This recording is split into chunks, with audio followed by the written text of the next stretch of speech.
nga kapistahan ni Senyor San Isidro. Kini ang ika-54 nga kapistahan sa atong parokya. Malipayon kita nga nagasaulo tungod sa himaya sa Dios diha sa iyang santos. Pusa, malipayon usab kaayo ako nga nagatimbaya sa tanan nga parokyano sa Balabagan tungod niini nga kapistahan. Pusa kay ninyo nga mga igsuon, malipayon padaan nga kapistahan ni Senyor San Isidro. Viva!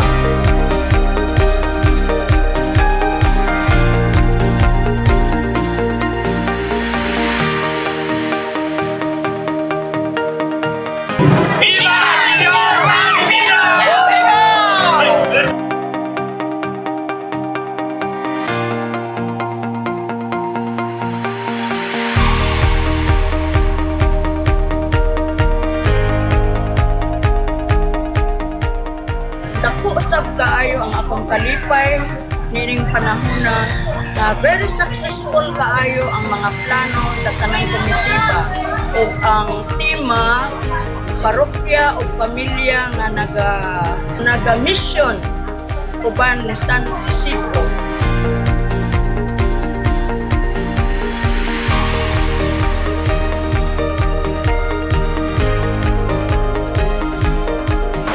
Mga igsoon, ang atong piyesta dili kayo, wala kayo mga hambang sa pagpadaya sa atong kalipay. Tungod kay mao kini ang inspirasyon nato sa atong panaw sa kinabuhi. Aduna na kita inspirasyon.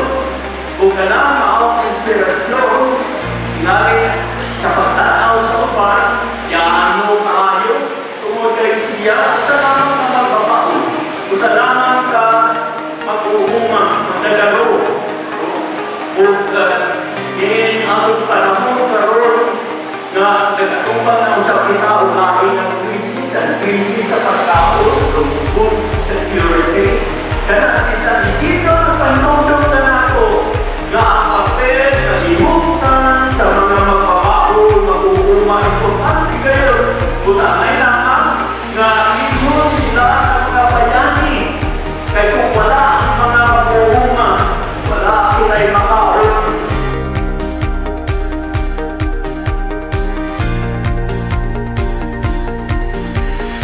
Kung ito, ibukan ko lang dito sa mga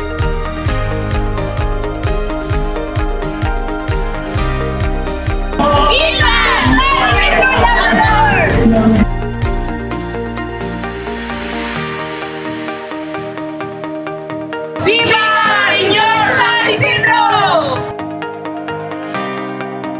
Viva Senyor San Isidro!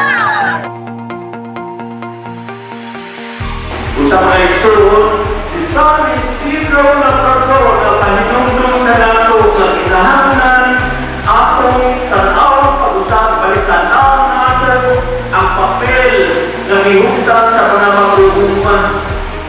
O nabilangin na itong panahon na kita niining ecological crisis sa ekolohiya, krisis ni atong kalimutan na pumun nato kapulitanan na nagkinahanglan ng tao ng atong kalimutan ng igsoon.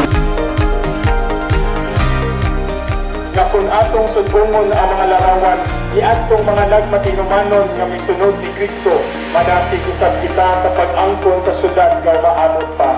Ikaduha, nga makatpon kita sa pamaagi nga mga lamang kanato sa pagkabot sa atong pagpakigilisan ni Kristo.